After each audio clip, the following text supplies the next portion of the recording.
اب درباروں کے اوپر اب آپ دیکھ لیں، ہاں کیا کون سا جرم ہے، ابھی لاہور کے اندر جو بڑا ایک دربار ہے داتا دربار، کون سا جرم ہے، کرائم ہے جو اس کے پیچھے نہیں ہو رہا؟ چائلڈ ابیوز ہو رہا ہے، ڈرگز وہاں پہ جو ہے منشیات بدترین قسم کی. اور یہ میں نہیں کہہ رہا، طاہر القادری صاحب کی کتاب میں پڑھ رہا تھا. اچھا، طاہر القادری صاحب وہ انہوں نے کوئی 15-17 کے قریب جو ہے وہ بیان کر دی کہ جی یہ یہاں درباروں پہ ہو رہا ہے. تو وہ لوگ بھی اب اس کو ایڈمٹ کرتے ہیں. تصوف اٹ سیلف، اس سے کوئی نہ کوئی تزکیے پہ فائدہ ہوا ہے، کوئی تحریک آخر چلی ہے اور اس کی کئی سالوں سے، 1000 سال کی تحریک ہے تقریباً.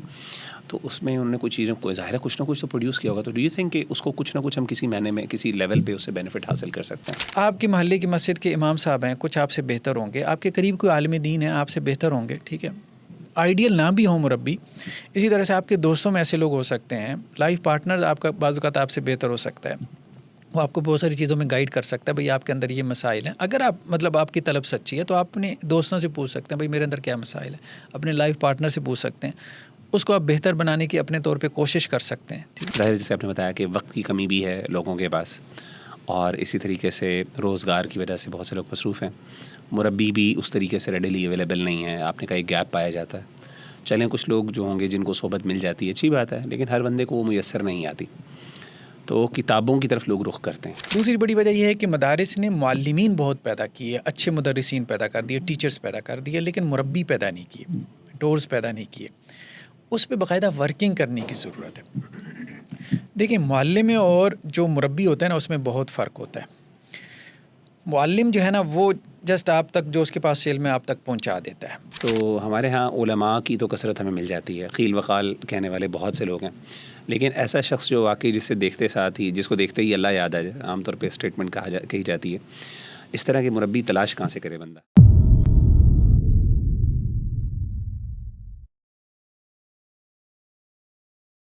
ڈاکٹر صاحب، آپ کی جو کتاب ہے صالح اور مصلح، جیسا کہ آپ نے خود بتایا تھا اس بارے میں کہ یہ تزکیہ اور تربیت کے حوالے سے کتاب آپ نے لکھی تھی. میرا آپ سے سب سے پہلا سوال اس حوالے سے یہ ہے کہ اس موضوع پہ تو بہت سی کتابیں لکھی گئی ہیں، بلکہ اگر آپ ہر جنریشن کی بات کریں مسلمانوں کی تھرو آؤٹ، پرانے ترین علماء جو ہیں، کلاسیکل اسکالرز ہمارے ہیں، انہوں نے بھی کسی نہ کسی لیول کے اوپر کتاب الورا اور اس طرح کی کتابیں لکھی ہیں. سو میں جاننا چاہتا ہوں کہ اس دنیا میں جب بہت زیادہ تزکیہ، تربیہ یا سیلف ڈیولپمنٹ کی ہم بات کرتے ہیں، تو اس حوالے سے جب کتابیں لکھی جا رہی ہیں تو وائی ڈیڈ یو تھنک کہ یعنی کیا آپ کے پیچھے ریزن تھی یا کیا موٹیویشن تھی کہ آپ کو لگا کہ مجھے اسی موضوع پر بھی ایک کتاب لکھنے کی ضرورت ہے؟ اور ماشاءاللہ کافی ضخیم کتاب ہے یہ. تو میں چاہ رہا ہوں کہ آپ کی اس کے پیچھے موٹیویشن یا کیا وہ ریزن تھا جس کی وجہ سے آپ نے سوچا کہ مجھے اس کے اوپر ایک اچھی کتاب تیار کرنے کی ضرورت ہے؟ بسم اللہ الرحمن الرحیم. دیکھیں ایک چیز تو یہ تھی کہ چونکہ ہم ذرا کنورٹ تھے حنفی سے سلفیت کی طرف آئے تھے، تو سلفیت میں ذرا تصوف کو کافی رگڑا لگایا جاتا ہے، تو وہ سارا کچھ تو ہم نے پڑھا لیا. اب اس کے بعد سوال یہ پیدا ہوا کہ تصوف جو ہے وہ ہمارے یہاں شروع سے ایک آپ کہہ لیں کہ ایک تحریک ہے تصوف کی، جس کا موضوع اخلاق اور تربیت رہا ہے. تو اگر ہم نے اس کو رگڑا لگا دینا ہے اور اس کو ہم نے سائٹ پہ رکھ دینا ہے، تو متبادل ہمارے پاس کون سا تربیتی نظام ہے، اخلاقی نظام کیا ہے؟ یا ایک سوال یہ بھی پیدا ہوا کہ اگر تصوف یا خانقاہوں کے راستے سے تربیت نہیں ہو سکتی پیری مریدی سے، تو پھر ان کے ہاں آپ دیکھتے ہیں پورا نظام تربیت ہے. 1400 سال ان کی آپ کہہ لیں کہ ایک تحریک ہے. 1400 سال تو خیر نہیں کہنا چاہیے، اس کو ہم بعد میں دیکھیں گے. 12,000 سال کی تقریباً تحریک ان کی بنتی ہے تصوف کی. تو اب ہمارے پاس جو سلف صالحین نے، مثال کے طور پہ صحابہ، تابعین، تبع تابعین نے بھی اپنی تربیت کی، اور وہ بہترین لوگ تھے اپنے زمانوں کے، خیر القرون کے لوگ تھے. تو ان کی تربیت کس منہج کے اوپر ہوئی تھی یا کس اپروچ کے تحت وہ اپنے بعد والوں کی تربیت کر رہے تھے یا اپنی اگلی نسلوں کو بنا رہے تھے؟ تو یہ بیسیکلی تھا. مطلب اس کا عنوان بھی یہی ہے، خیر القرون اور سلف صالحین کے منہج پر تزکیہ نفس اور اصلاح احوال کا پروگرام. کہ اگر ہمیں تزکیہ نفس اور تربیت کے لیے بھی دیکھنا ہے تو ہمیں سلف صالحین کو دیکھنا ہے کہ انہوں نے کیسے کس میتھڈالوجی کو جب ہم خود یہ مانتے ہیں کہ جی وہ بہترین لوگ ہیں اوورآل، مطلب وہ بعد میں آنے والے زمانوں سے بہترین ہیں. تو بیسیکلی اس کو سامنے رکھتے ہوئے میں نے پھر جو ہے وہ کتاب و سنت کی روشنی میں ایک تربیتی نظام آپ کہہ لیں، اس کا ایک ماڈل جو ہے وہ پیش کرنے کی کوشش کی، اور اس میں اس کا کمپیریزن بھی کیا کہ تصوف کا جو ماڈل ہے یا اس طرح سے اور جو ماڈلز ہمارے ہاں پیش کیے گئے تو ان کو بھی ساتھ میں ٹچ کیا ہے. ڈاکٹر صاحب ہم بات کرتے ہیں قرآنک اگر ماڈل کی، تو قرآن مجید میں اللہ تعالیٰ نے جو اللہ کے رسول صلی اللہ علیہ وسلم کی بنیادی ذمہ داریوں میں سے جو 2 بڑی ذمہ داریوں کا ذکر کیا، وہ یعلمہم الکتاب والحکمۃ ویزکیہم، یعنی تعلیم اور تزکیے کی بات کی. تو ہمارے ہاں اردو زبان میں تعلیم و تربیت کا ایک تصور پایا جاتا ہے، اور ہم اس کو ڈفرینشیٹ بھی تھوڑا بہت کرتے ہیں کہ جی دیکھیں صرف تعلیم نہیں بلکہ اس کے ساتھ تربیت بھی ضروری ہے. تو کیا تربیت کا جو کانسیپٹ ہے اور تزکیہ، یعنی تعلیم کے ساتھ تزکیہ یا تربیت، یہ ان میں کیا کوئی فرق ہے؟ کیا یہ ایک ہی چیزیں ہیں؟ کیا ان کے 2 الگ الگ معانی ہیں؟ کیونکہ بہرحال تربیت کا بھی مفہوم ہمیں دین سے ملتا ہے، مربی کا مفہوم ملتا ہے، اور یہ عربی زبان کا ہی لفظ ہے. تو آپ کیسے ڈفرینشیٹ کرتے ہیں؟ کیا اللہ کے رسول صلی اللہ علیہ وسلم نے تزکیے پہ فوکس کیا یا تربیت کیا؟ یہ کیا دونوں میں فرق ہے اس حوالے سے؟ دیکھیے ہمارے ہاں نا ایک نقطہ نظر پیدا ہو گیا جب ہم لوگوں نے، یا ہمارے آپ کہہ لیں اسکول آف تھاٹ نے اس کا انکار کیا اپنا تصوف کی تحریک کا. تو ہم لوگوں سے بھی یہ سوال ہوا کہ جی متبادل تربیتی نظام کیا ہے؟ تو ہم نے کہا کہ تربیت تعلیم سے علیحدہ کوئی چیز ہے ہی نہیں. یعنی عام طور پہ ہمارے علماء کا موقف یہ بن گیا کہ بھائی یہ جو تعلیم ہے بس یہی تربیت ہے. مطلب آپ کتاب و سنت پڑھا رہے ہیں، بس اس کے بعد تربیت کیا ہے؟ مطلب یہ تعلیم ہی آپ کی تربیت کا ذریعہ اور باعث بن جاتی ہے. بالکل صحیح. تو گویا انہوں نے تربیت کو جو ہے وہ تعلیم کی ایکویلنٹ لے لیا. میرے خیال میں ایسا نہیں ہے. تعلیم ایک بالکل علیحدہ چیز ہے. اس کے لیے ایک اصطلاح استعمال ہوتی ہے اہل تصوف کے یہاں، تحلیہ یعنی آراستہ کرنا. تعلیم کا اصل مقصد ہوتا ہے آپ کو اچھی صفات سے، اخلاق حسنہ سے آراستہ کرنا. تربیت یا تزکیہ جسے ہم کہتے ہیں، قرآن نے تزکیہ کی اصطلاح استعمال کی ہے، اس کا بیسیکلی مقصد ہے کہ آپ سے رذائل نفس جنہیں ہم کہتے ہیں، جو آپ کے نفس کی جو ایولز ہیں، برائیاں ہیں، آپ کو ان سے پاک کرنا. اہل تصوف میں بھی ہمیں جو ہے نا 2 سلسلے نظر آتے ہیں. ویسے سلسلے تو ان کے یہاں بہت سارے ہیں، لیکن اس حوالے سے کہ تعلیم اور تربیت کے حوالے سے یا تعلیم اور تزکیہ کے حوالے سے کچھ لوگوں نے تعلیم کو پریفر کیا، کچھ نے تزکیہ کو پریفر کیا. جو چشتی اسکول آف تھاٹ ہے وہ تزکیہ کو پریفر کرتے ہیں. وہ کہتے ہیں جب کسی شیخ کے پاس، یا پرانے زمانے میں اس کو شیخ ہی کہتے تھے، بہرحال کوئی مرید آتا ہے، کوئی فالور آتا ہے اور اپنا تزکیہ کروانا چاہتا ہے، تو وہ کہاں سے سٹارٹ لے؟ کہتے ہیں اس کے رذائل نفس دیکھے اس کے اندر حسد ہے، تکبر ہے، اس کے اوپر محنت کرے، اس کو رذائل سے پہلے پاک کرے، پھر اس کے بعد اس کا تحلیہ ہے، اس کو ذکر اذکار پہ، تلاوت پہ، ایسی چیزوں پہ لگائے، نیکیوں پہ بعد میں لگائے، پہلے اس کے اندر کی برائیاں نکالے. یعنی تزکیہ نفس کی ایک approach Chishti school of thought نے یوں دی. تزکیہ کو مقدم کیا جو ہے نا تعلیم کے اوپر. جو نقشبندی تھے انہوں نے کہا نہیں، وہ ذرا مشکل کام ہے. آسان کام یہ ہے کہ آپ پہلے اس کو ذکر اذکار پہ لگائیں، تلاوت پہ لگائیں، تھوڑی اسے مانوسیت ہو جائے دین کے ساتھ، اس کے اندر کچھ روشنی ہو جائے، پھر اس کے بعد اب آپ اس کی جو بھی برائیاں ہیں نفس کی ان کو آپ فوکس کریں. قرآن میں بہرحال جیسے آپ نے کہا یہ 4 مقامات پہ ہے. اللہ کے رسول صلی اللہ علیہ وسلم کا جو مقصد بعثت بیان کیا گیا، آپ کو بھیجنے کے جو مقاصد ہیں، آبجیکٹیوز کیا تھے نبی بنا کے بھیجنے کے، تو ان میں تعلیم اور تربیت، تزکیہ دونوں کا ذکر ہے. 3 مقامات پہ پہلے تزکیہ کا ذکر ہے. ایک جگہ پہ جو ہے وہ تعلیم کا ذکر پہلے ہے، لیکن وہ بھی حضرت ابراہیم علیہ السلام کی دعا ہے. ٹھیک ہے. باقی 3 مقامات پہ اللہ سبحانہ و تعالیٰ الذی بعث فی الامیین رسولا منھم یتلو علیہم آیاتہ ویزکیہم ویعلمہم الکتاب والحکمہ. تو قرآن نے تزکیہ کو مقدم کیا. اس سے محسوس یہ ہوتا ہے کہ تربیت کو تعلیم کے اوپر مقدم کرنا چاہیے. اس کے بعد جو ہے وہ تعلیم فائدہ دیتی ہے. اس کو اگر آپ یوں سمجھیں، بیسیکلی تزکیہ کیا کرتا ہے؟ تزکیہ جو ہے یا تربیت آپ کے اندر ایک طلب پیدا کرتی ہے. کہ جب تک انسان کے اندر ایک طلب نہ ہو، ایک لگن، ایک تڑپ نہ ہو، تو اسے کوئی بھی چیز فائدہ نہیں دیتی. ایون کہ تعلیم بھی اسے فائدہ نہیں دیتی. مثال کے طور پہ ہم دیکھتے ہیں کہ مدارس میں بچے صحیح بخاری کی کلاس میں پیچھے موبائل لے کے بیٹھے ہوتے ہیں. اب ایک شیخ الحدیث صاحب نے صحیح بخاری سے کتاب و تہجد پڑھا دیا. تعلیم تو ہو گئی، کیا وہ تہجد گزار بن گیا؟ ٹھیک ہے. کتاب الاخلاق پڑھا دیا، کیا اس کے اخلاق سنور گئے؟ نہیں، ایسا تو نہیں ہوتا. مطلب ہم دیکھتے ہیں کہ تعلیم کے بہت سے مراحل سے ہم گزرتے ہیں، لیکن ہماری زندگیوں پہ کوئی اثر نہیں پڑتا. ایون کہ بعض لوگ جن کے ساتھ علماء کا ٹیگ لگا ہوگا تو ان کی بھی اخلاقی حالت ایسی ہوگی کہ بندہ کہے گا کہ یار یہ علماء ہیں. ٹھیک ہے. تو یہ مسائل ہمارے ہیں. تو اس کا مطلب یہ ہے کہ تربیت جو ہے یا تزکیہ، پیوریفیکیشن آف دی ہارٹ، یہ بالکل ایک ڈفرینٹ چیز ہے. تو تربیت کو جب آپ فوکس کرتے ہیں نا تو تربیت آپ کے اندر یا تربیت نفس آپ کے اندر ایک طلب پیدا کرتی ہے. اس طلب کے بعد پھر آپ کو صحبت صالحین بھی فائدہ دیتی ہے. اب مثال کے طور پہ دیکھیں تزکیہ کا سب سے بڑا ٹول جو ہے وہ صحبت ہے. صحبت صالحین ہے, کوئی بھی اس کا انکار نہیں کرتا. اللہ کے رسول صلی اللہ علیہ وسلم کی حدیثیں بھی ہیں کہ جلیس السوء جلیس صالح, مطلب اس کا بڑا فرق پڑتا ہے. کہا گیا کہ نیک صحبت ایسی ہے جیسے کوئی عطر پرفیوم بیچنے والا ہے, چلو تمہیں ہدیہ نہیں کرے گا, کم از کم اس کی خوشبو تو آئے گی نا. اور بری صحبت کی مثال ایسے ہے جیسے بھٹی والا, تمہارے کپڑے جو ہے اس کی کوئی چنگاری جلا دے گی, اگر وہ نہیں کرے گی تو کم از کم اس کا دھواں تو کہیں نہیں گیا. تو صحبت جو ہے وہ اثر کرتی ہے. لیکن ہم یہ دیکھتے ہیں کہ کچھ لوگ ایسے ہیں کہ نبی کی صحبت سے بھی فائدہ نہیں اٹھا پائے. مثال کے طور پہ منافقین, اب دیکھیں رسول اللہ صلی اللہ علیہ وسلم کی صحبت میں بیٹھتے تھے, ان کو فائدہ نہیں ہوا.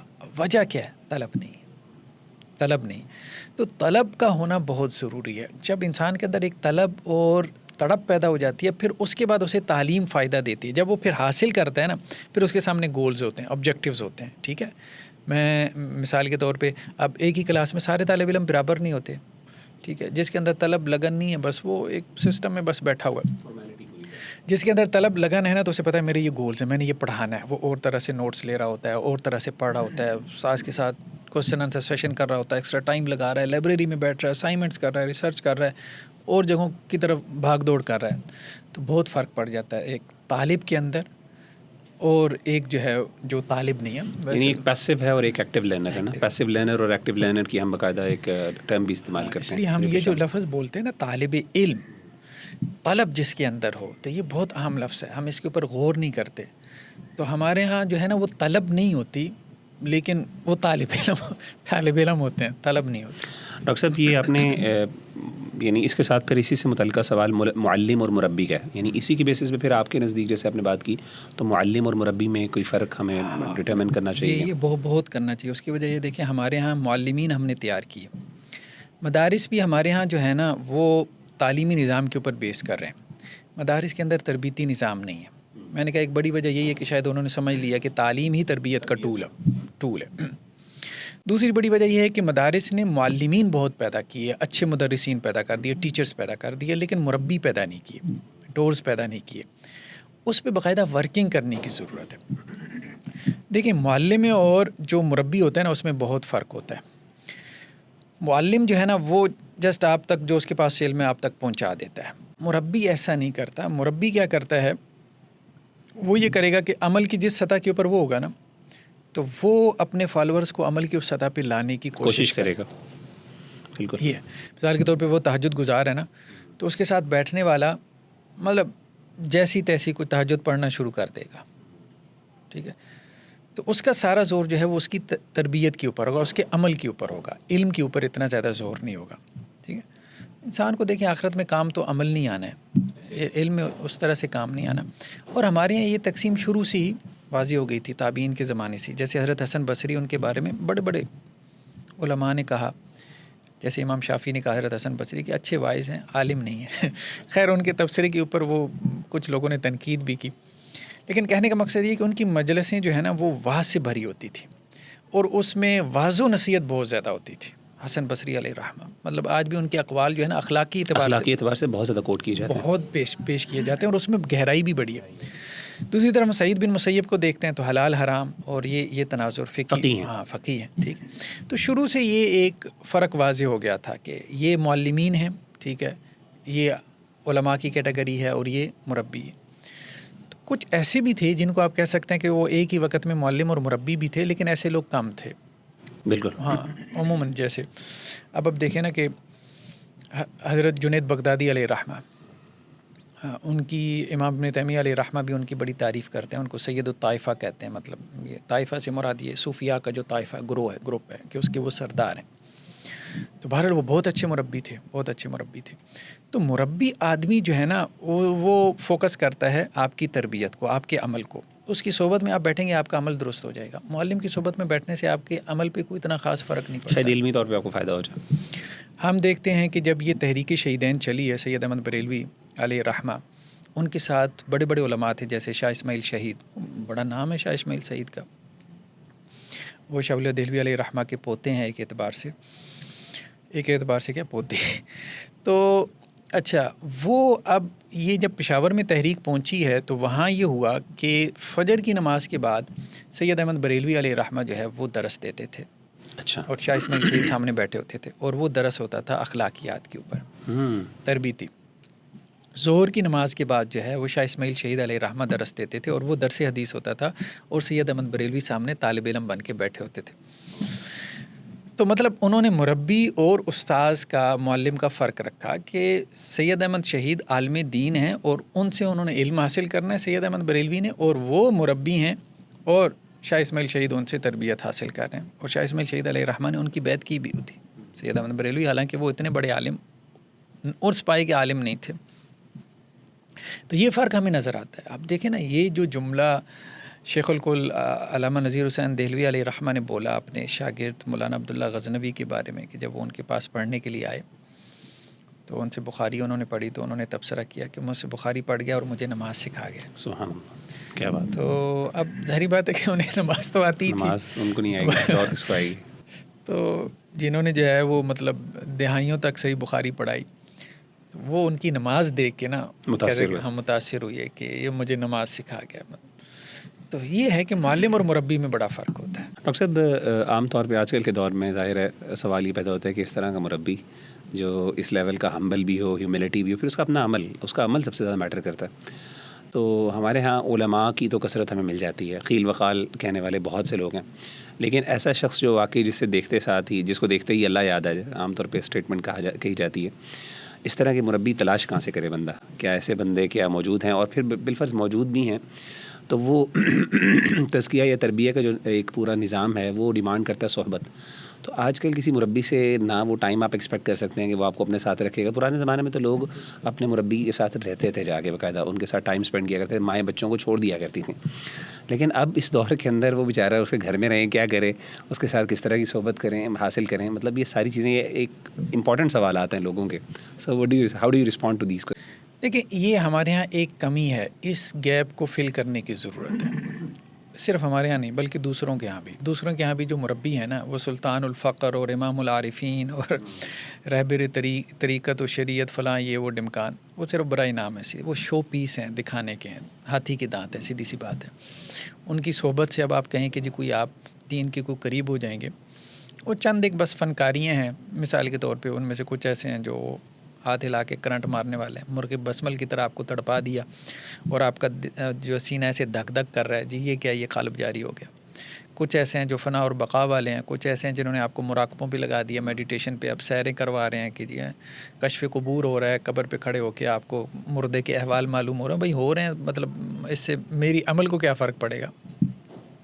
کچھ جو ہے وہ پرانے علوم اور ان کے اسرار آپ کے اوپر، کچھ 7 آسمانوں کے اوپر کیا. بھائی 7 آسمانوں کے اوپر میں جان بھی لوں، اگر مراقبے میں وہاں کی سیر بھی کر رہا ہوں، تو میرے عمل کو کیا فرق پڑے گا؟ کک بھی نہیں فرق پڑے گا. ٹھیک ہے.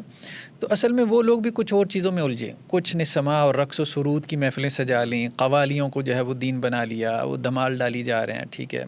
اور کچھ نے جو ہے وہ اس کو بھی اتنا زیادہ بگاڑ لیا، مزاروں کے اوپر جا کے طواف شروع کر دیے، سجدے شروع کر دیے، پیروں کو سجدے شروع ہو گئے.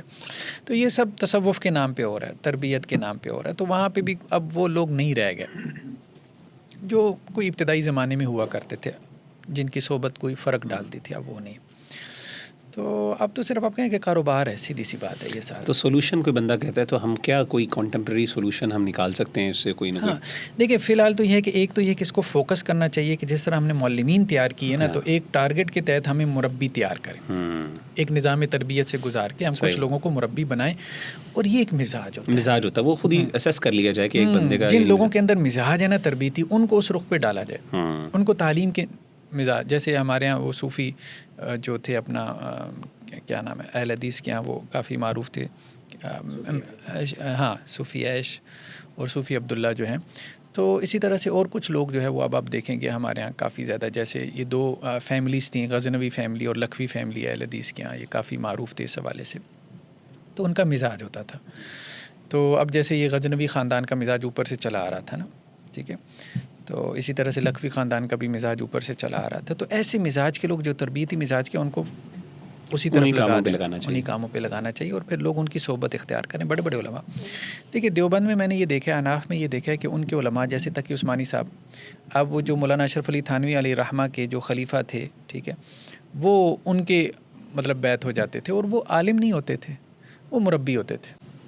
ڈاکٹر صاحب یہاں پہ ایک سوال پھر آتا ہے کہ کئی دفعہ مطلب بہت سے لوگ یہ کہتے ہیں کہ تصوف کے اندر جو پرابلمز آتی ہیں اس کی ایک بہت بڑی وجہ تعلیم کی کمی ہے۔ تو میرا خیال ہے کہ ہم اس بات پہ جو آپ کی بات ہے اس سے کوئی بندہ یہ نہ سمجھ لے کہ آپ کہہ رہے ہیں کہ جی ایک بندہ بغیر دین کے علم کے وہ بندہ مربی بن سکتا ہے۔ ان سینس کہ ایک دین کا علم کا مطلب یہ ہے کہ وہ بالکل ہی اس کے پاس کوئی نہیں ہے، دین کا علم کورا ہے اور وہ مربی ہے۔ نہیں، آپ کو کچھ بیسک نالج ہونی چاہیے۔ مطلب ظاہر ہے عمل کے لیے سب سے پہلے علم شرط ہے، بغیر علم کے تو آپ عمل بھی نہیں نہ کر سکتے۔ لیکن ہاں آپ کو شاید وہ اتنا بڑا عالم نہ ہو جس کو ہم کہتے ہیں نا بہت بڑا کوئی اکیڈیمک یا اسکالرلی پرسن۔ میرا خیال ہے اسی وضاحت بھی ضرورت ہے ساتھ میں۔ نہیں، وہ فرق بھی کرتے تھے۔ مولانا رشید احمد گنگوئی جو تھے یہ دیوبند کے بڑے علماء میں سے تھے، یہ خود بیعت تھے نا مولانا جو کیا نام اپنا مہاجر مکی جو تھے ان سے، امداد اللہ مہاجر مکی، تو یہ ان کے فتاویٰ نہیں لیتے تھے، کہتے تھے فتاویٰ لینا ہے تو ہم سے پوچھو، عالم ہم ہیں، ان کو ہم نے تربیت کے لیے رکھا ہوا ہے۔ تو ان کا کوئی فتویٰ ذکر بھی کرتا تھا تو وہ مطلب ان کے کہ وہ تو آپ کے پیر ہیں، ان کا یہ فتویٰ ہے، تو کہتے فتویٰ ہم سے لو بھائی۔ لیکن اس کا مطلب ہے کہ لیکن وہ فتوے کے یعنی کسی نہ کسی لیول پہ لوگ کنسیڈر کرتے تھے کہ فتوے کے قابل ہیں، یعنی بالکل وہ کورے نہیں ہیں۔ اس سے رہتا نا کہ ہمارے اللہ معاف کرے کہ اس نے دین کچھ پڑھا ہی نہیں ہے، کچھ پڑھا نہیں ہے، بس وہ خود بخود ہی جناب مربی بن گئے۔ تو وہ پھر اپنے شیخ کی بات چیزوں کو کہہ دیتے تھے کہ بھائی یہ بدعات میں سے ہے، اس کو چھوڑو۔ ہاں، تو کہنے کا مطلب یہ ہے کہ ایک عالم جو ہے نا وہ اس طرح سے پھر علمی معاملات میں اپنے شیخ کو فالو نہیں کرتا۔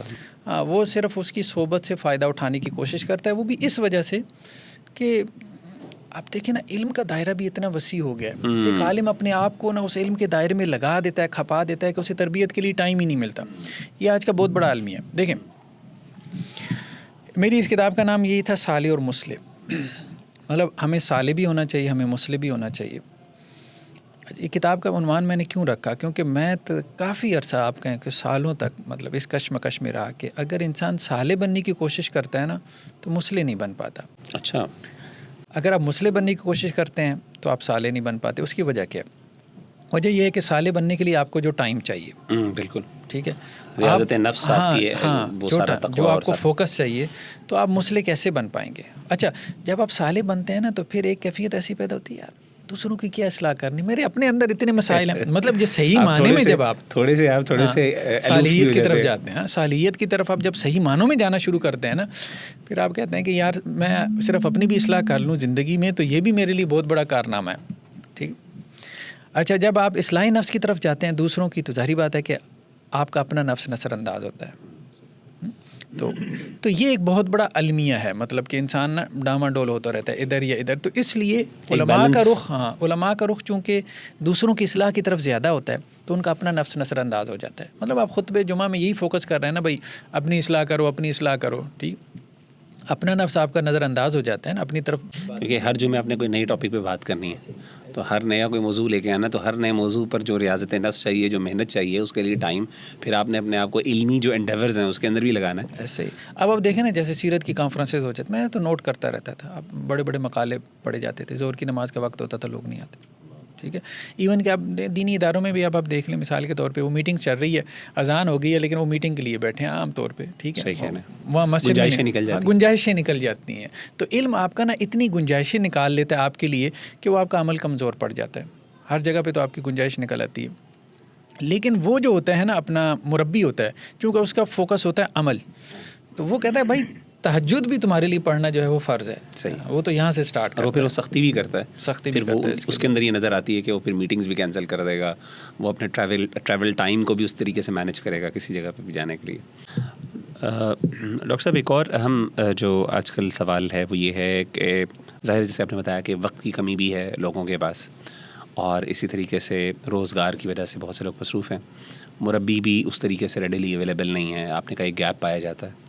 چلیں کچھ لوگ جو ہوں گے جن کو صحبت مل جاتی ہے، اچھی بات ہے، لیکن ہر بندے کو وہ میسر نہیں آتی، تو کتابوں کی طرف لوگ رخ کرتے ہیں۔ جیسے آپ نے بھی کتاب لکھی کہ یار کوئی کتاب پڑھ کے کوئی بندہ خود بخود عمل کرنے لگ پڑے، تو ڈو یو تھنک کہ ایک کتاب وہ گیپ کو فل کر لیتی ہے جو ایک مربی کی وجہ سے ہمارے یہاں موجود ہے؟ نہیں، میرے خیال میں نہیں، ایسا نہیں ہے، لیکن کسی حد تک اب آپ کہیں کہ نہ ہونے سے کچھ ہونا بہتر ہے، ٹھیک ہے، تو ایسے میں امام ابن قیم علیہ رحمہ کی کتابیں ہیں، ٹھیک ہے، ہمارے بڑوں نے کتابیں لکھی ہیں، کتاب الزہد کے نام سے اچھی کتاب ہے، امام احمد بن حنبل کی کتاب ہے، امام وقی کی کتاب ہے، امام بہقی کی بھی کتاب ہے، اسی طرح سے امام عبداللہ بن مبارک کی بھی کتاب ہے.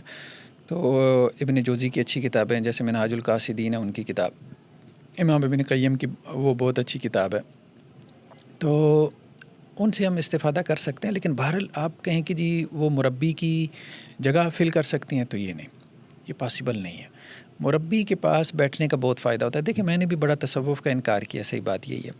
تو میرے ایک دوست تھے آصف علی، تو وہ مجھے ایک دفعہ کہتے ہیں کہ یار احمد جاوید صاحب کے پاس جاتے ہیں. تو وہ ان کے پاس بہت جاتے تھے. تو میں نے کہا نہیں یار، جیسا ہمارے ذہن میں ہوتا ہے یار صوفی ٹائپ آدمی ہیں، فلسفی ہیں، میں نے نہیں جانا. وہ میرے پیچھے لگ رہا.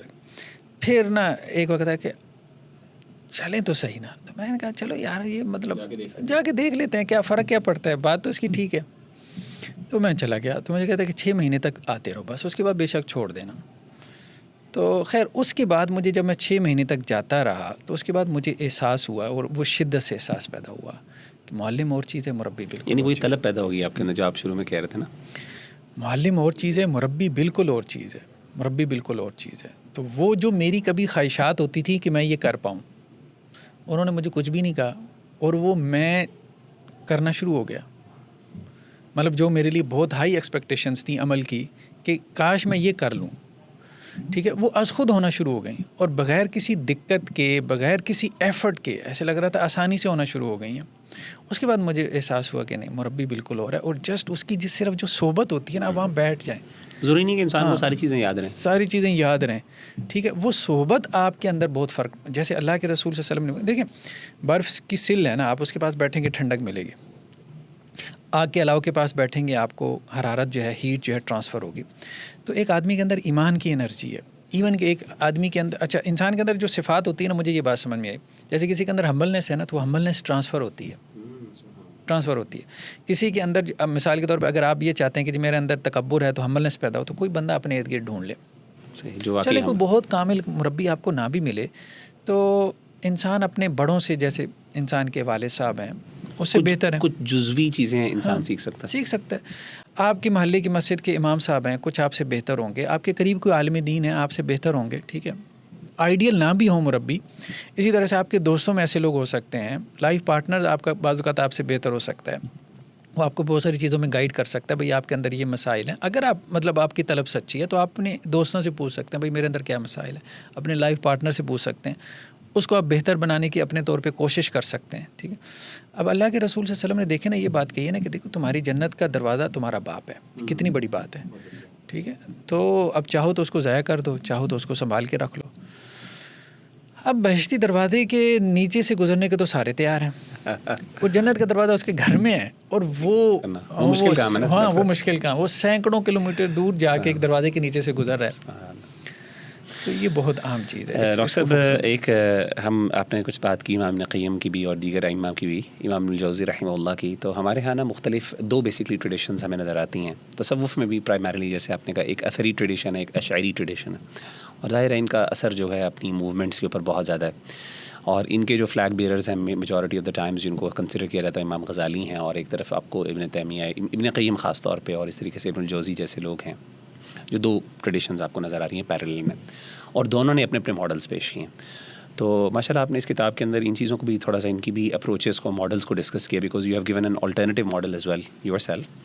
تو میرا آپ سے سوال یہ ہے کہ how do you compare these two parallels, یہ جو ماڈلز ہیں دونوں، آپ کس طریقے سے ان کو دیکھتے ہیں؟ امام غزالی کا ماڈل کیسا ہے، اور اس طریقے سے پھر ابن قیم الجوزیہ کا ماڈل کیسا ہے، پھر امام ابن الجوزی، اور انہوں نے آپس میں ایک دوسرے پہ تنقیدیں بھی بہت زیادہ کی ہیں، خاص طور پہ جو ابن قیم اور ابن الجوزی وغیرہ نے امام غزالی کے اوپر کئی اعتبار سے ان کے ماڈل پہ، ان کے جو مورل تھیوری ہے اس کے حوالے سے ڈسکشن کی ہے. تو میں چاہتا ہوں کہ اس پہ آپ کا کوئی اوپینین اس حوالے سے سامنے آئے. امام غزالی علیہ رحمہ جو ہے نا، ان کی جو فکر ہے، فکر کے اوپر بھی اور ان کے عمل کے اوپر بھی کافی اثرات ہیں دوسرے مذاہب کی فکر اور سوچ کے. ناظرین السلام علیکم ورحمۃ اللہ وبرکاتہ. مسجد الرحمان اینڈ کمیونٹی سینٹر کے تحت ہمارے بہت سے پروجیکٹس چل رہے ہیں. اس میں ویلفیئر کے پروجیکٹ ہیں، جیسے کہ راشن پروگرام ہے، اسی طرح سے medical camps, monthly medical camps لگائے جاتے ہیں. آج کل بچوں کا challenge your self ten agers کا پروگرام چل رہا ہے. 13 سے 24/7 وہ ہمارے پاس رہتے ہیں. 7 ڈیز کی ورکشاپ ہے اسمارٹ فون اسکرین کے ایڈکشن سے نکالنے کے لیے، اور بہت سارے اس طرح کے تربیتی اصلاحی پروگرام چل رہے ہیں. حفظ کلاس چل رہی ہے، ہمارے ایس ڈی این کے پروگرامز ہیں، ہمارا ایس ڈی این اسٹوڈیو کے نام سے ویب سائٹ ہے، اس پہ کورسز ہیں. یہ سب کورسز فری میں اویلیبل ہیں. چینل کے اوپر ہمارے جو ہے ویکلی بیسس کے اوپر ہمارے کورسز اپلوڈ ہو رہے ہوتے ہیں، پوڈ کاسٹ ہیں، تربیتی اصلاحی پروگرامز ہیں. ان سب کے اوپر ہماری کوئی منتھلی 1 ملین کے قریب کاسٹ آ رہی ہے. ہمارے سارے اس ادارہ جاتی پروگرامز کی، اسٹوڈیوز کی، اسی طرح سے ہمارے دعوتی اور اصلاحی پروگرامز ہیں، ہمارے ویلفیئر کے پروجیکٹ ہیں، ہماری مسجد کا پروجیکٹ ہے، اور ہماری تربیہ ورکشاپس وغیرہ ہیں. تو اس میں ہمارے ساتھ کنٹریبیوٹ کریں. جو بھی لوگ کنٹریبیوٹ کرنا چاہتے ہیں تو ان کے لیے ہم جو ہے وہ نیچے ڈسکرپشن کے اندر اپنا اکاؤنٹ نمبر جو ہے وہ ہم شیئر کر دیں گے، یا اپنا واٹس ایپ نمبر شیئر کر دیں گے. اس پہ ہم سے کانٹیکٹ کر کے وہ ہم سے رابطہ کر سکتے ہیں. جزاکم اللہ خیر. السلام علیکم ورحمۃ اللہ وبرکاتہ.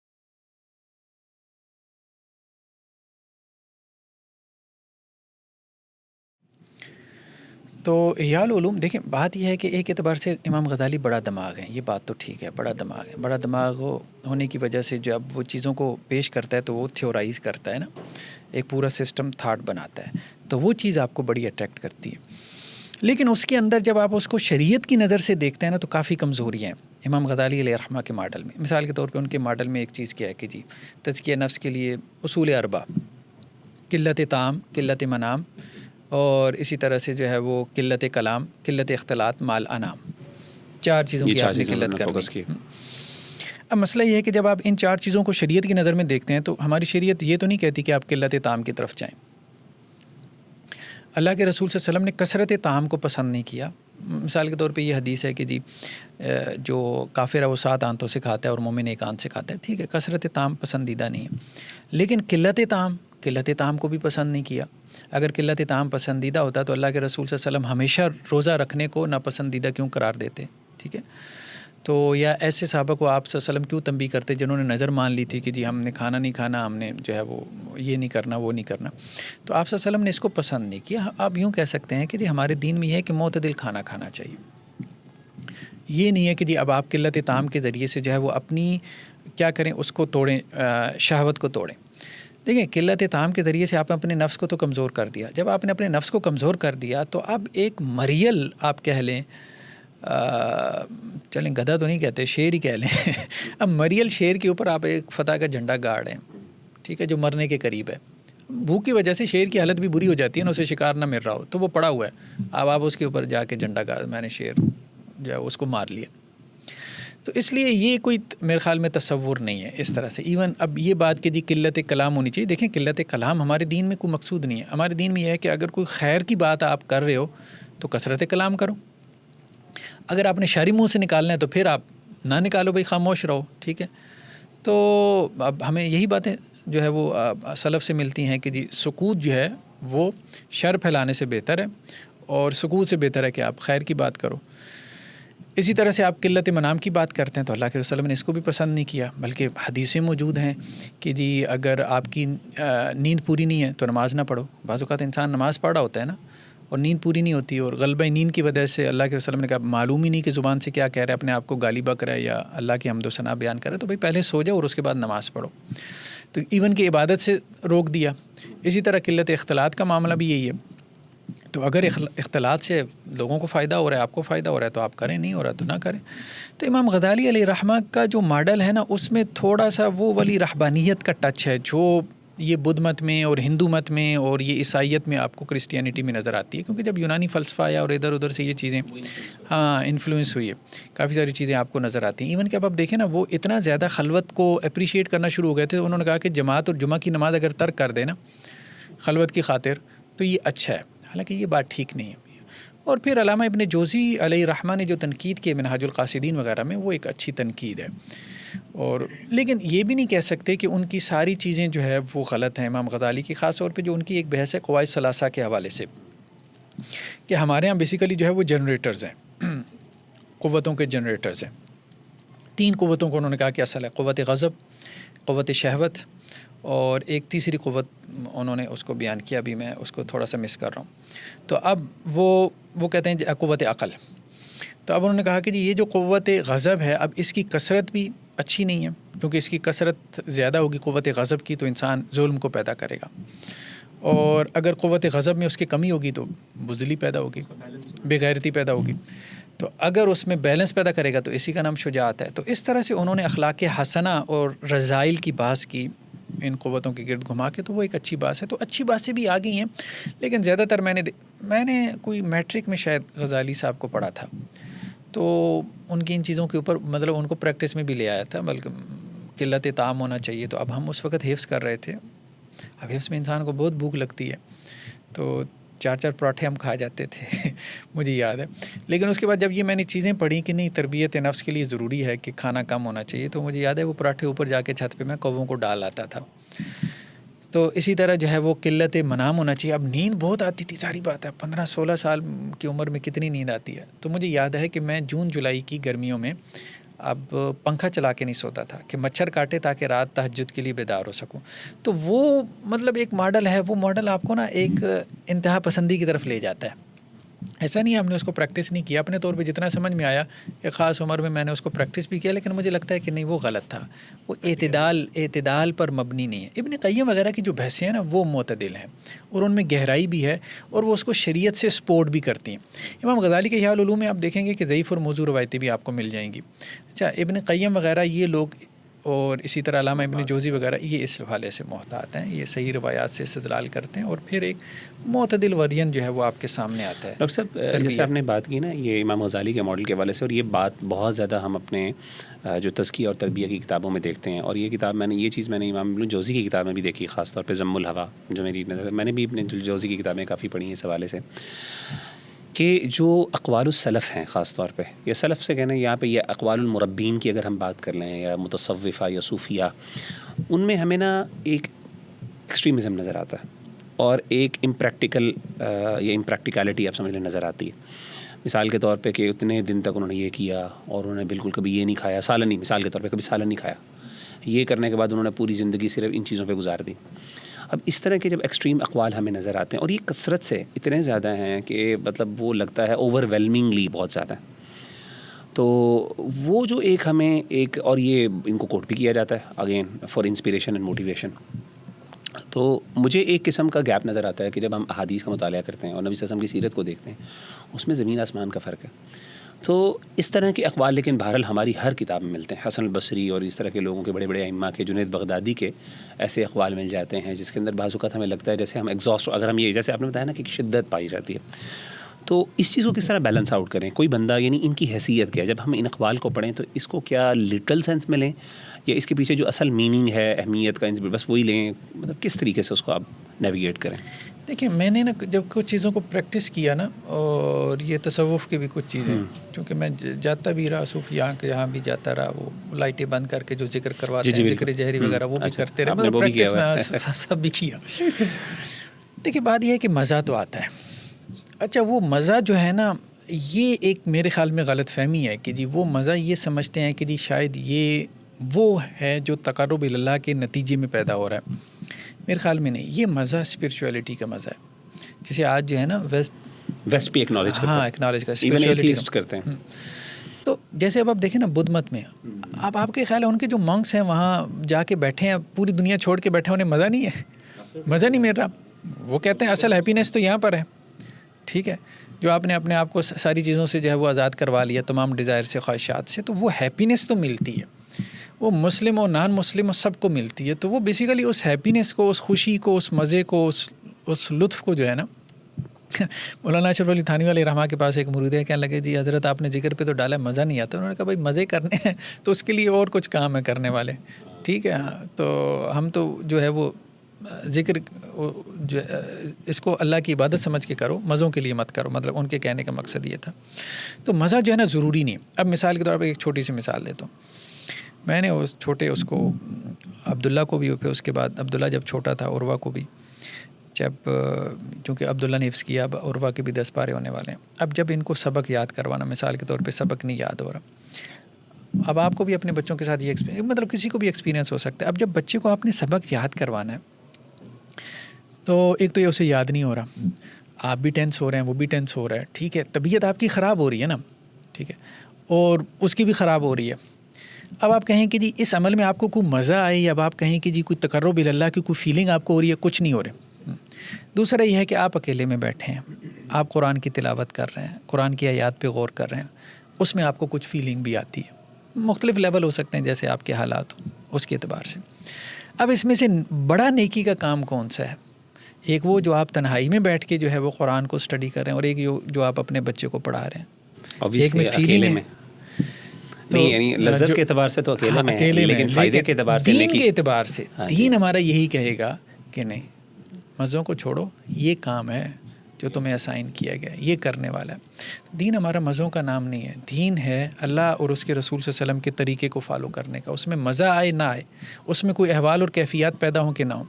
حضرت اسماء رضی اللہ عنہ، ان سے کسی نے پوچھا کہ جی آپ صحابہ جب قرآن پڑھتے تھے تو کوئی غشی کے دورے پڑھتے تھے؟ انہوں نے کہا نہیں، ہمیں ایسا نہیں ہوتا تھا۔ ہاں ہماری کیفیت کیا ہوتی تھی، ہمیں بس رونا آتا تھا۔ تو اب تو صورتحال یہی ہے۔ حضرت عبداللہ بن عمر رضی اللہ عنہ ایک جگہ سے گزرے، ایک صاحب جو ہے وہ ان کو غشی کا دورہ پڑا ہوا، کسی نے پوچھا کہ جی کیا ہوا ہے؟ تو بتایا گیا کہ جی یہ صاحب کے اوپر جب قرآن پڑھا جاتا ہے تو یہ بے ہوش ہو کے گر پڑتے ہیں۔ انہوں نے کہا جی ہم اللہ کے رسول صلی اللہ علیہ وسلم کے صحبت یافتہ ہیں، ہم میں سے کوئی نہیں گرا، یہ گر گیا، یہ شیطانی احوال ہے۔ جو احوال ہم صحابہ کے اوپر طاری نہیں نہ ہوئی، وہ اگر تمہارے اوپر طاری ہو رہے ہیں تو وہ رحمان کی طرف سے نہیں۔ اچھا، امام ابن تیمیہ علیہ الرحمہ نے اس پہ جو ہے وہ ایک کتاب لکھی باقاعدہ کہ رحمان کے جو احوال ہیں اور شیطان کے، ان میں فرق کیسے، اولیاء الشیطان اور اولیاء الرحمن کا فرق جو اس میں بنیادی طور پہ دیکھیں نا، جو ہمارے پاس یارڈ سٹک ہے وہ صحابہ کرام ہے۔ جو صحابہ کرام کے احوال جو ہمیں قرآن سے ملتے ہیں، سنت سے ملتے ہیں، وہ احوال اگر میرے اوپر طاری ہو رہے ہیں نا، تو میں صحیح منہج کے اوپر اپنا تربیت اور تزکیہ کر رہا ہوں۔ اگر میرے احوال ان کے ساتھ میچ نہیں کر رہے صحابہ کرام کے احوال کے ساتھ، ٹھیک ہے، تو میرا تربیت اور تزکیہ جو ہے وہ کسی اور منہج کے اوپر ہو رہا ہے، اور جو احوال میرے اوپر طاری ہو رہے ہیں یہ کوئی رحمان کی طرف سے۔ شیطان بھی احوال طاری کرتا ہے، ایسا نہیں ہے۔ امام ابن قیم علیہ الرحمہ نے اپنی وہ کتاب میں ایک جگہ پہ جو ہے نا وہ بحث کی رونے کے اوپر، بلکہ حضرت سفیان ثوری علیہ الرحمہ کا بھی یہ قول ہے کہ رونے کی 10 قسمیں، تو امام ابن قیم نے ان 10 قسموں کو بیان کیا، کہا کہ جی بعض اوقات آنسو جو ہے خوشی کے بھی ہوتے ہیں۔ اچھا، پھر وہ گہرائی میں جاتے ہیں، کہتے ہیں خوشی کے آنسو ٹھنڈے ہوتے ہیں، اللہ ٹھیک ہے، بعض اوقات غم کے آنسو ہوتے ہیں جو گرم ہوتے ہیں۔ پھر اس کے بعد کہتے ہیں اچھا ایک رونا وہ ہوتا ہے جو آپ کو کسی کو روتے دیکھ کے رونا آ جاتا ہے، ٹھیک ہے، ایک رونے کی یہ بالکل قسم صحیح کہہ رہے ہیں، سائیکولوجیکلی ایسی ہوتا ہے۔ ہاں، پھر اس کے بعد جو وہ کرتے کرتے مطلب رونے کی اب 10 قسمیں بنا دیں۔ اب آدمی کو رونا آ رہا ہے، ٹھیک ہے، اس کا وہ تزیہ کر رہے ہیں، تو کہہ رہے ہیں 10 قسموں میں سے ایک رونا اللہ کی خشیت کی وجہ سے ہوتا ہے، اور وہ سال میں ایک مرتبہ بھی حاصل ہو جائے تو بہت بڑی بات ہے، بہت بڑی بات ہے۔ ڈاکٹر صاحب، قرآن مجید کا جو تزکیے کا ماڈل ہے اوور آل، میں چاہتا کہ اس پہ بھی وضاحت کر دیں، اور خاص طور پہ یہ کہ اس کے ٹولز کیا ہیں قرآن و سنت کے اندر، کہ کس طریقے سے ایک بندے نے اپنا تزکیہ کرنا۔ ظاہر ہے کوئی سیلف اسیسمنٹ کوئی بندہ کر سکے کہ جی سب سے پہلے کہ میرے اندر کیا کیا کمیاں ہیں، اس کے بعد کس طریقے سے ان ٹولز کو یوز کرتے ہوئے وہ اپنا تزکیہ تربیت کر سکے۔ دیکھیں نا، یہ بہت اہم چیز ہے۔ قرآن مجید نے جو ہمیں تزکیہ کا ماڈل دیا نا، اس کے ٹولز میں سب سے پہلے نماز آ جاتی ہے، اس میں جو ہے وہ روزہ آ جاتا ہے، ٹھیک ہے۔ اصل میں تو تزکیے کے ٹولز یہی تھے، ذکر اذکار آ جاتا ہے، تلاوت قرآن ہے، اس میں صدقہ، اب مثال کے طور پہ صدقے کے بارے میں قرآن کی واضح آیتیں، خذ من اموالہم صدقۃ تطہرہم وتزکیہم، آپ ان سے صدقہ لیں تاکہ ان کا تزکیہ ہو۔ سبحان اللہ۔ اب کسی نے صدقے کو تزکیے کے ٹول کے طور پہ استعمال کیا، کتنی سری آیات ہیں، قطعی عجیب آیات بات ہے، قطعی آیات، اور ہم اس سے جو ہے نا وہ میجر اور گیج کر سکتے ہیں کہ ایک بندہ جو ماڈل پریزنٹ کر رہا ہے تزکیہ تربیہ کا، کیا وہ قرآنی ہے کہ نہیں۔ قرآن، اور قرآن خود کہتا ہے لن تنالوا البر حتی تنفقوا مما، بھائی نیک ہونا تو دور کی بات، نیکی کے قریب بھی نہیں پہنچ سکتے اگر خرچ نہ کرو گے، انفاق نہیں کرو گے، اور وہ جو کہ جس کو خرچ کرنے سے دل پہ چوٹ پڑتی ہو۔ تو قرآن نے جو تزکیہ کا ماڈل دیا، اس کی بنیادیں، اس کے ٹولز بالکل ڈیفرنٹ ہیں۔ اب مثال کے طور پہ ایک پیر صاحب ایسے ہیں جو مزکی بنے ہیں، مربی بنے ہیں، مال ان کی طرف آ رہا ہے، مریدوں کا مال ان کی طرف آ رہا ہے، یہ کون سا مزکی اور مربی ہے، ٹھیک ہے۔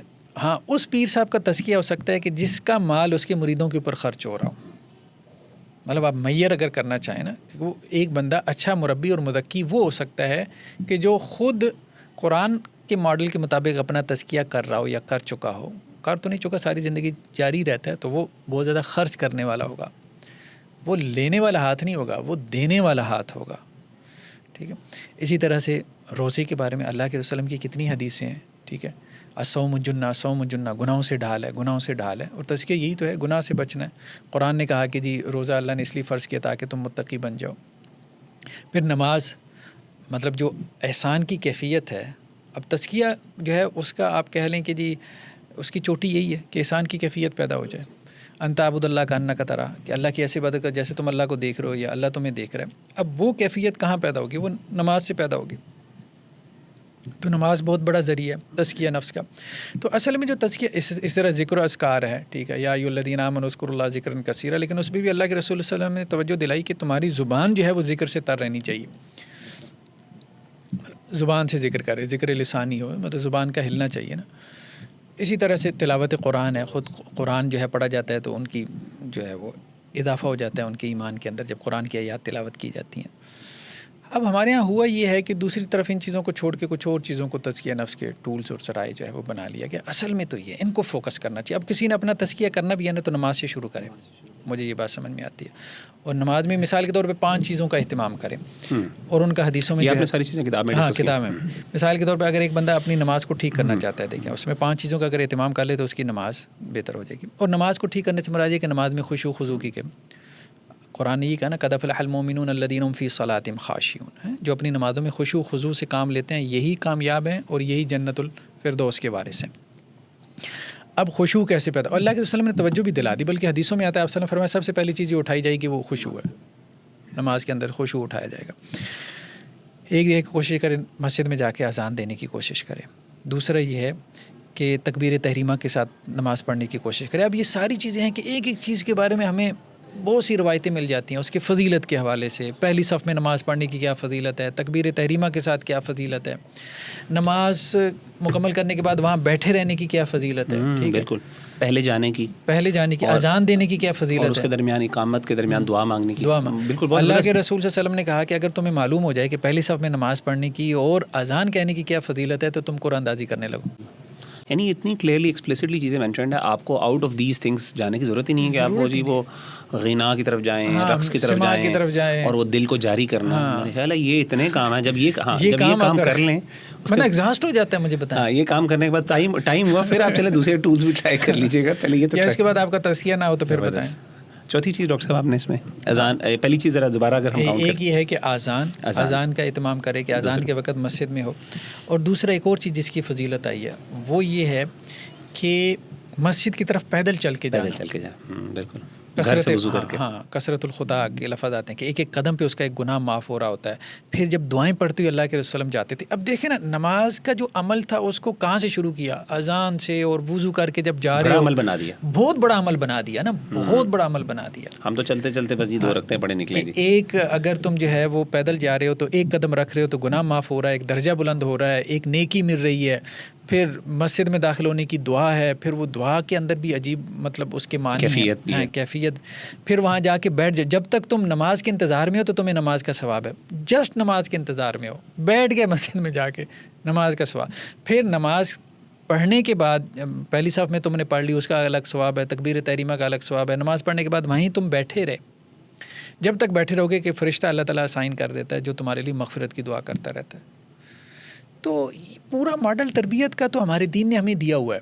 دیکھیں نا، جب ہم نے اپنے دین کے ماڈل کو چھوڑ دیا نا تو پھر اب مسائل پیدا ہوئی کہ اب کہاں سے ماڈل لیں؟ اب جو یوگا کر لیں، میڈیٹیشن کر لیں، یعنی نماز پڑھنی نہیں ہے، اس کے ذریعے سے اپنا تزکیہ کرنا نہیں ہے، تو اب یہ آپ یہ کیسے کر سکتے ہیں؟ ڈاکٹر صاحب اس میں ایک چیز جو میں نے خاص طور پہ بات کی ہے کہ جیسے آپ نے شروع میں اپنی ایک بتائی تھی، اپنی تھوڑی سی ایک جرنی کا بھی ذکر کیا تصوف کے حوالے سے۔ ہمارے ہاں دیکھا جاتا ہے کہ سلفیت جو ہے خاص طور پہ اہل حدیثوں کو کچھ نہ کچھ یعنی ایک قسم کا آپ سمجھ لیں کہ وہ اس سے نا ریپلشن فیلنگ ہوتی ہے، ریپلسو فیلنگ آتی ہے تصوف کے نام سے یا تصور سے۔ کیا تصوف جنرلی اگر ہم بات کریں، اگرچہ یہ ٹاپک بہت ڈفرینٹ، ایک ڈیٹیلڈ اورینٹیڈ ہے، میرا خیال ہے اس کو ہمیں تھوڑا سا بیٹھ کے الگ سے بھی ڈسکس کرنے کی ضرورت ہے، لیکن کیا تصوف اٹ سیلف اس سے کوئی نہ کوئی تزکیے پہ فائدہ ہوا ہے؟ کوئی تحریک آخر چلی ہے اور اس کی کئی سالوں سے 1000 سال کی تحریک ہے تقریباً، تو اس میں انہوں نے کوئی چیزیں کو ظاہر ہے کچھ نہ کچھ تو پروڈیوس کیا ہوگا، تو ڈو یو تھنک کہ اس کو کچھ نہ کچھ ہم کسی معنی میں کسی لیول پہ اس سے بینیفٹ حاصل کر سکتے ہیں؟ دیکھیں اصل میں نے جہاں تک اس کو اسٹڈی کیا نا تو میرے خیال میں اس پوری تحریک کو آپ 4 ادوار میں تقسیم کر سکتے ہیں۔ ایک تو شروع کا دور تھا جو تابعین تبع تابعین کے زمانے میں، اور اس کے بعد محدثین میں بھی اس کا رجحان بہت زیادہ آپ کو ملتا ہے۔ ایون وہ لوگ بھی یہ کہتے ہیں کہ تصوف تو اصل میں اس کے امام تو محدثین تھے، وہ حضرات صوفیہ بھی یہی کہتے ہیں، اور آپ لوگوں نے چھوڑ دیا، اس کو چھوڑ دیا۔ وہ جو آپ نے کہا نا کہ اس قسم کے اقوال وغیرہ وہ محدثین کے یہاں بہت ملتے ہیں آپ کو، کہ میں اتنے سال تک جو ہے وہ روتا رہا، میری بیوی جو ہے وہ میرے ساتھ بستر پہ ہوتی تھی، اس کو نہیں پتہ چلتا تھا اور میرا رخ اس طرف ہوتا تھا. تو بہت زیادہ آپ کو حضرت ابو ایوب سختیانی، عبداللہ بن مبارک، سفیان ثوری، یہ زہد اور تقوی اور ورع کے بڑے بڑے امام تھے، ایون امام احمد بن حنبل. اب انہی لوگوں نے زہد کے نام سے کتابیں لکھی، کتاب الزہد کے نام سے محدثین کی بڑی بڑی کتابیں. تو ان کی زندگی بھی ایسی تھی، زاہدانہ زندگی تھی، یہ زہد سے مراد دنیا سے بے رغبتی بہت زیادہ تھی ان لوگوں میں. اور میرا خیال ہے یہ صحیح وہ صالح اور مصلح دونوں تھے. ہاں یہ صحیح. تو شروع میں تو یہ زہاد اور صلحاء کی، صالحین کی اور زاہدین کی ایک تحریک تھی، جس میں فوکس کیا تھا، اخلاق نفس کو بہتر کرنا، اور دوسرا جو ہے دنیا سے بے رغبتی. یہ دو چیزیں فوکس ہوتی تھیں، اور اس حد تک کوئی حرج بھی نہیں تھا. تو شروع میں جو تصوف میں بھی لوگ آئے، تھوڑا سا انہوں نے اپنے آپ کو اہتمام سے اس طرف ڈال دیا، جیسے ابراہیم بن آدم وغیرہ کا نام ملتا ہے، اسی طرح سے سہل تستری کا نام ملتا ہے، یا اسی طرح سے جنید بغدادی کا نام ملتا ہے، یا تھوڑا سا آپ آگے آ جائیں امام غزالی یا شاہ عبد القادر جیلانی علیہ رحمہ تک بھی آ جائیں، تو امام ابن تیمیہ وغیرہ ان لوگوں کی تعریف کرتے ہیں کہ ان میں خیر کا پہلو غالب ہے. یہ نہیں کہ کہیں کہیں شر نہیں ہے، مطلب یہ کہ خیر کا پہلو غالب ہے. تو اور خیر کا پہلو غالب ہونے کی وجہ سے ان کو اپریشیٹ کرنا چاہیے، اور ان کی بحثوں سے آپ فائدہ بھی اٹھا سکتے ہیں، اور ان کے اقوال میں بعض اوقات بڑی آپ کے لیے جو ہے وہ تربیت کی چیزیں بھی مل جاتی ہیں. اس کے بعد ایک جو دور شروع ہوا نا، جسے ہم نظریاتی تصوف کا دور کہہ سکتے ہیں، شیخ ابن عربی سے، کہ جب فلسفہ آ گیا. ہاں جب فلسفہ آ گیا، اب جو عملی تربیت تھی نا وہ سائٹ پہ ہو گئی، اور مطلب یہ اہم ہو گیا تصوف کے اندر کہ جی آپ کا مقام اور مرتبہ کیا ہے، یعنی شیخ کا مقام اور مرتبہ کیا ہے، ٹھیک ہے، یا انسان کا مقام. اور وحدت الوجود کی ساری فلاسفی اسی کے گرد گھومتی تھی. تو اب ابدال ہونا، کتب ہونا، غوث اعظم ہونا، اور یہ چیزیں، اس قسم کی اصطلاحات جو ہے وہ پوری ہیرارکی انہوں نے بنا لی نا، ٹھیک ہے. تو اب یہ زیادہ اہم ہو گئی، اور یہ حضرت شاہ اللہ دہلوی علیہ رحمہ تک یہ معاملہ چلتا رہا.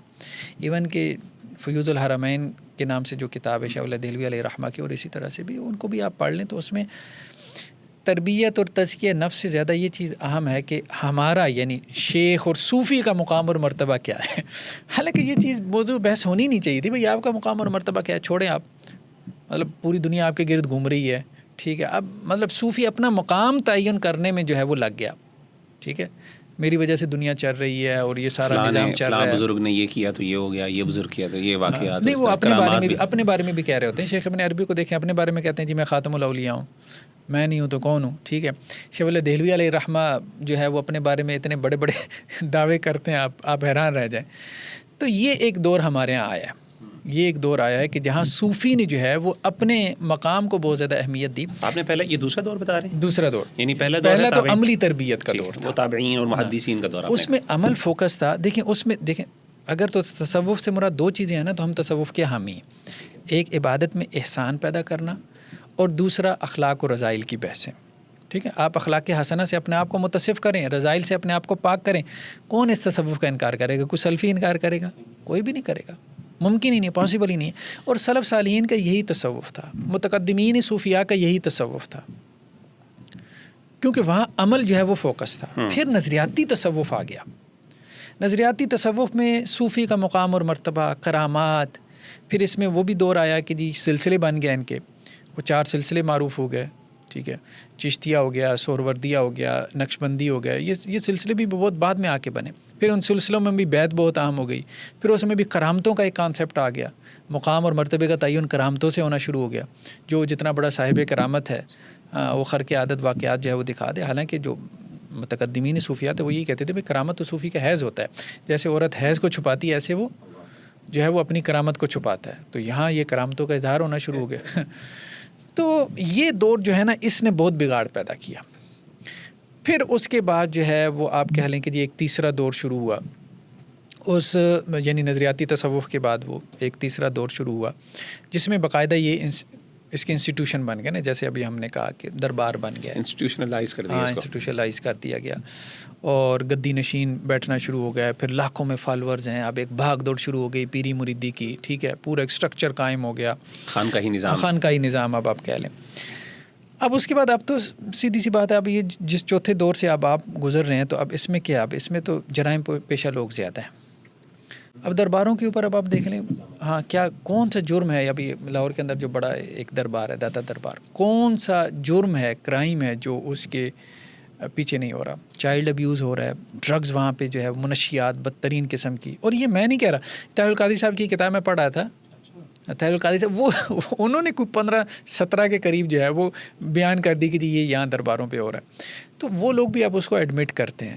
اب ان میں سے بھی جو معقول لوگ ہیں وہ یہ کہتے ہیں کہ یار یہ سارا نظام جو کھڑا ہو چکا ہے اور جس نہج کے اوپر ڈھل چکا ہے، ہاں، تو اس کا دھڑام سے گر جانا بہتر ہے. اس سے تربیت نفس کیا ہونی ہے مجھے بتائیں. تو کس سے کہانیاں ہیں اور اس کو بھی کموڈیفائی کر دیا نا، کموڈیفائی اس طرح کر دیا کہ وہ پیسے ارن کرنے کا ایک ذریعہ بن گیا. یعنی چلیں ٹھیک ہے، اگر آپ کا ایک نظام موجود ہے تو اب وہاں پہ بیسکلی ایک بزنس ہے پورا، جہاں پہ ایک اسٹیبلشمنٹ ہے، وہ کیا کر رہی ہے، وہ بزنس اس کو رن کر رہی ہے، اور اس کے بعد پھر اس کو رن کرنے کے لیے پھر اس کے پورے کارندے ہیں، پوری ایک ورک فورس ہے، اللہ معاف کرے، پورا ایک نظام ہے، اربوں کی آمدن ہے. اور یہ مذہبی اور سیاسی باوے، مطلب یہ ہے کہ پولیٹیشینز بھی ہیں ایک طرف، دوسرے گدی نشین بھی ہیں. یوسف رضا گیلانی کو دیکھ لیں، ٹھیک ہے، اس کے علاوہ وہ پیر پگاڑو کو دیکھ لیں، مخدون امین فہیم کو دیکھ لیں، ملتان کی جتنی گدی ہیں، شاہ محمود قریشی کو دیکھ لیں، ٹھیک ہے. یہ سارے ایک طرف جو ہے پرائم منسٹر وزیر خارجہ بن جاتے ہیں اور دوسری طرف لوگ ان کے جو ہے وہ پیروں کو جا کے جو ہے وہ ہاتھ لگا رہے ہوتے ہیں. یہ صورتحال بنی ہے اور لوگوں کو سمجھ نہیں ہے. ڈاکٹر صاحب آخری چیز انشاءاللہ، اور اس پہ ہم انشاءاللہ کنکلوڈ کرتے ہیں، وہ ہے اردو ادب کے حوالے سے. اگر ہم اردو ادب کی بات کریں تو اس میں بھی بہت سا، کیونکہ ہماری اردو ادب ہماری اپنی توراث ہے، لیگسی ہے، ہمارا ہیریٹیج ہے، تو اس میں ہمیں بہت سی ایسی متصوفانہ چیزیں ملتی ہیں.